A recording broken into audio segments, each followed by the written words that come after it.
Hey, welcome to the Derek Blades podcast. I'm here today with Luis, and we've worked together on some real estate deals, and he's got some other companies in the cooking up right now.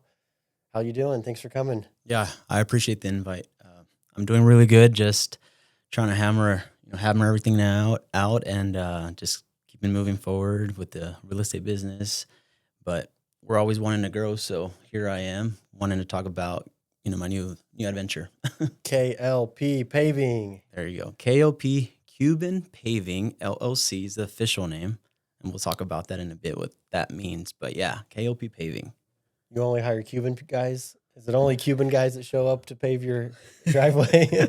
All Cuban is going to be our team. All Only Cu- Cubans allowed. Okay, I'll come for lunch and get a Cuban Reuben sandwich. Hey, my business partner did invite me over, and I had my first Cuban food, and it was probably one of the best dishes I've tried. Yeah, it's really good food for sure. But so, what is KLP Paving? So, KOP Paving, like I said, I joined this company with my business partner.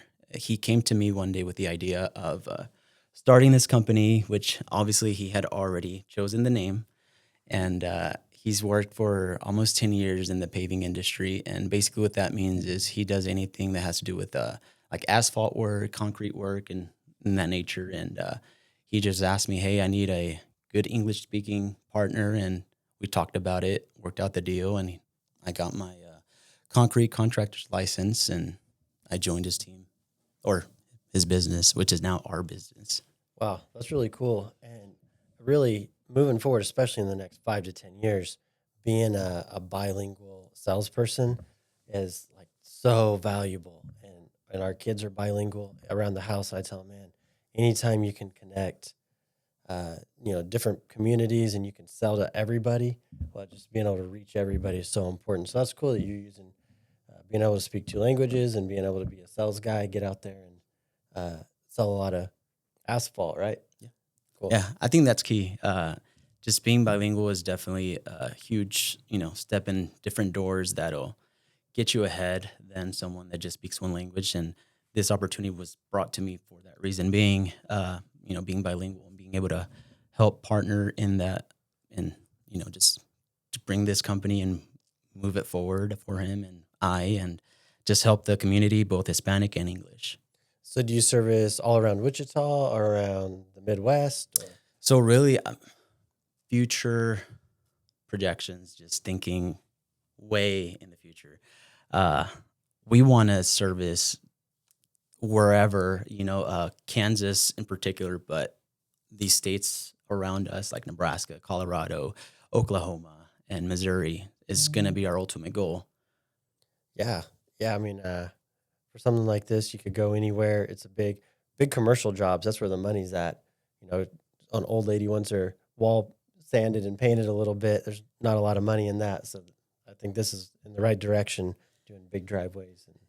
Yeah. And when he brought me the idea, I know nothing. Well, now I do because I got my license, but I knew nothing about concrete, asphalt. I know, there's streets, there's roads, there's construction men that are putting pavement down and all that good stuff, but I never knew anything about that industry. So it was also cool to learn that side and be able to bring that to my other businesses, because it all works out together. And that's the reason I said yes, because real estate, there's so much you can do. So with bringing that in, it helps my business out. And I'm hoping, like you said, I can help other, people out in the community and commercial companies, and see how we can really build the relationship and take off is the ultimate goal. So what business experience have you had in the past that's like kind of prepped you to go into something like this? So I also flip homes. I think that's how we connected, you and I. And almost all the homes that, at least that I flip, they're going to be pretty gnarly conditions, so they're run down, and 9 times out of 10 they need a new driveway or a new sidewalk, just curb appeal. It's huge because I'm also a real estate agent. So with that being said, I've hired people to pour concrete. It could be small or it could be as big as a brand new driveway. So that'll kind of help me with costs as well. And yeah, and just help in that business. Wow, the last house that we met up at on site was the one over on South Hydraulic. Hmm. And I was scared of that one. I don't get scared of houses too much. I thought, oh my gosh, Luis, what are you doing, brother? What are you doing? But did you flip that one or did you pass it on to someone else? So I was gonna flip it, but at the time I had bought 2 houses at the same time, and I was still working my 9 to 5. So what I ended up doing, I basically cleaned it and put new windows and a new roof, and just passed it on to another investor. Oh, my boy. That's a good play. Yeah, I was able to make some money, decent amount of money to hand it off, and they're still able to make money because the spread was there. Yeah. Yeah. You find the right buyer, someone who can do some of the work themselves or has the time to tackle it. But yeah, sometimes we do that too. We just do the trash out, clean them up a little bit, and let someone that can really. And we don't always want to do that. So if you ever have a deal, bring it to Oh, me.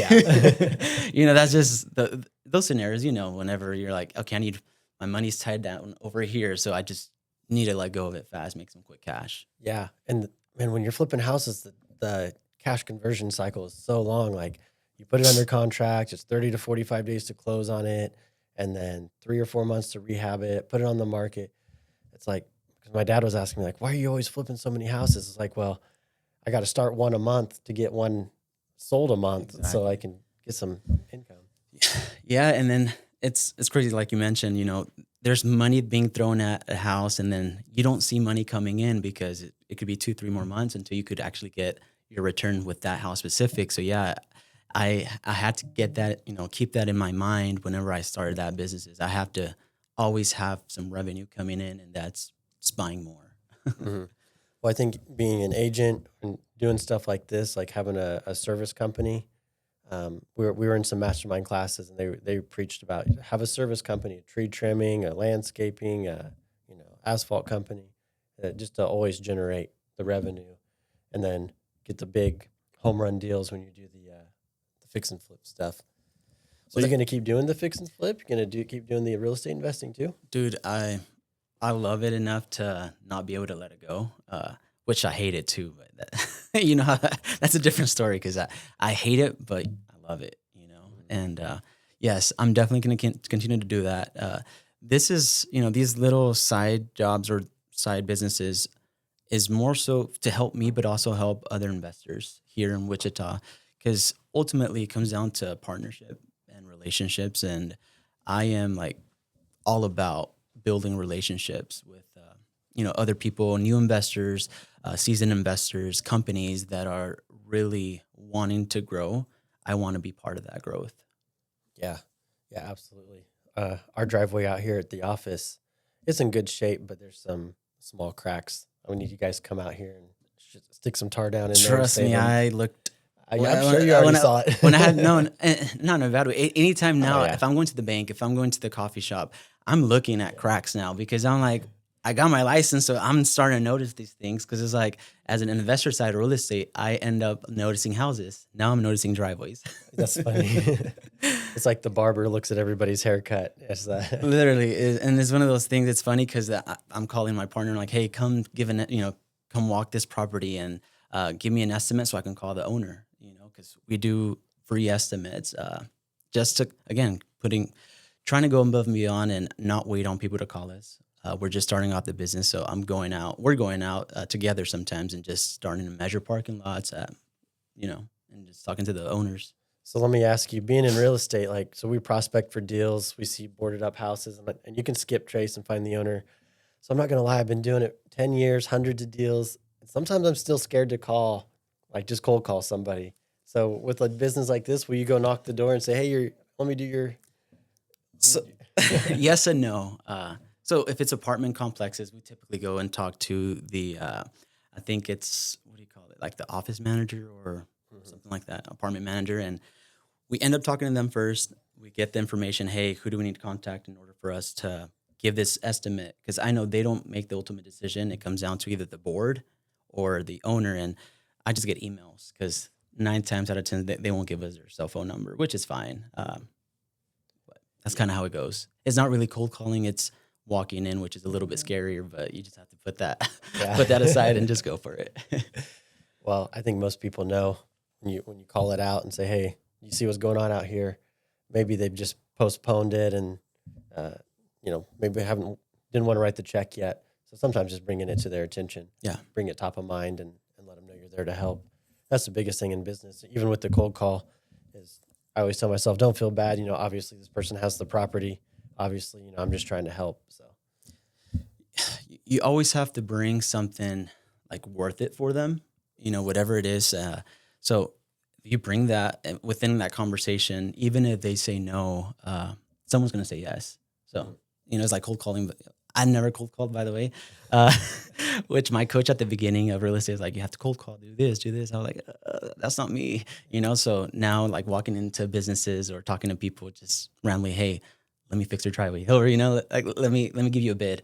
It's scary, but you always know in the back of your head, they're going to say no, but someone will say yes at some point. So have you ever put on the boots and gone out there and done the blacktop and see what it's like? No, not yet. I did.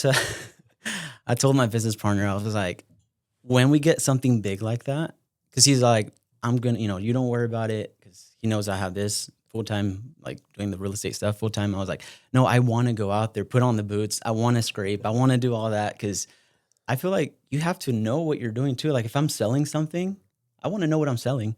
So it's like, if I'm going to be selling the work, I want to know how to do the work. And I was always big on that too growing up, is I want to make sure I know what I'm doing, like to the T. Yeah. Normally I can look and see, I know if it's done right or wrong, but don't ask me to do it because I'll get paint on the windows and I'll make a mess. Well, we don't have to be masters, but we could at least know. Yeah. Like if someone gives you BS, excuse or tells you something that you're like, oh, no, that's wrong. You could at least help yourself and help your company. Yeah. Last week, our landscape guys, they were moving a big trailer load of sod from one house to another. And I jumped out, helped them load it up, take it to the next one. And I feel like little stuff like that will get respect with the guys that are out there really working, just to see that you will jump in and help. Oh, for sure. Because, and this is way back where I, started sweeping floors and stuff from the company that I worked for 10 years. You get so much more respect once you've climbed up the ladder. But now that I'm in a position as business owners, if you get down and pick up a paintbrush, dude, that goes a huge way for them. And that's key. That's part of the relationship, not just with other companies, but building a good relationship with your workers is key, because they could sabotage anything that you do, make you look bad if they don't like you. Yeah. Bring them lunch sometimes, bring them a couple cervezas and Yeah. And it's as little as saying, hey, how are you doing? How's your day going? Whatever your name is. Yeah. They appreciate that. Yeah, absolutely. So you're talking about how strategic partnerships are so important. I know you did that with everything you do in real estate, and you're talking about this with the construction too. So like, you want to work with house flippers, commercial flippers, anybody can reach out to you. Yeah, really anyone. I ultimately want to partner up with people, companies that just have a bigger goal at the end of the tunnel, that really want to take their company or companies to the next level. I want to make sure if I can be there as a support, have that relationship with them to help save money. That's kind of where I want to, that's going to be my niche, is coming in and just partner with that company, that new builder, that GC, that investor. And just anytime you need any sort of pavement done, any work, that's kind of where I want to be and just help. So is it only big, massive Walmarts, or like my little office here, like a patch job? Is that something you would take on as well? Oh yeah, that couple hours is what that would take. And but it's worth your time. You would come out and bid it and get the exactly, guys here and get it. Because I know that job can evolve to 2-3 more jobs later on down the line. And that's why I say no job is too small. And we're just now getting started. So yeah, any company, the first 2-3 years is you're building up your base, and then the referrals really start coming in. Just like real estate. Yeah. I remember my first, my first year, it was slow and steady. And then all of a sudden the last year's just like a snowball effect. Now 30 year in is like, okay, this is what I wanted to, be in. So that's what I expect with KLP is little by little, we want to get our name out there and build those relationships that they refer, us to their friends or other companies, and just kind of snowball there as well. Well, that's awesome, Louis, man. I appreciate you coming by and sharing your new company, sharing your experience. So, like we talked about at the very beginning, being bilingual, a lot of our listeners on this podcast speak Spanish. You want to give them a message? Yeah, well, first of all, I appreciate the invitation from you guys. And sí, como ya lo saben, soy mexicano, hablamos. Te miré y como... Te miré y no. Well, hey, Louis, thank you so much for coming on the podcast. Thanks for sharing your company. Best of luck to you. You know, a lot of our listeners are Hispanic, speak Spanish. You want to give them a message before we go? Yeah, of course. And then I appreciate you guys having me here. Y para mi gente hispana, también hablamos español. So, cualquier trabajo que necesitan permiso, nosotros hacemos con KOP Paving, hacemos trabajo de pavimento que viene siendo con concreto o asfalto. So, cualquier trabajo o pregunta que necesiten, me marcan. Mi número es 903-315-8263. Muchas gracias por estar aquí. Estoy agradecido por estar aquí y cualquier cosa me envían un mensaje. And again, thank you guys for having me here, Alleyway Construction and Derek's podcast, right? Sure. We'll go with that. Okay. Derek Blade's podcast. I appreciate the invitation. If anybody, ever needs any help, to thrive in this industry, I know these guys are awesome to partner up with. And anything you guys ever have for them questions, I know I've reached out for questions, and they're always there to answer them. Thanks, man. Yeah, of course. Talk soon.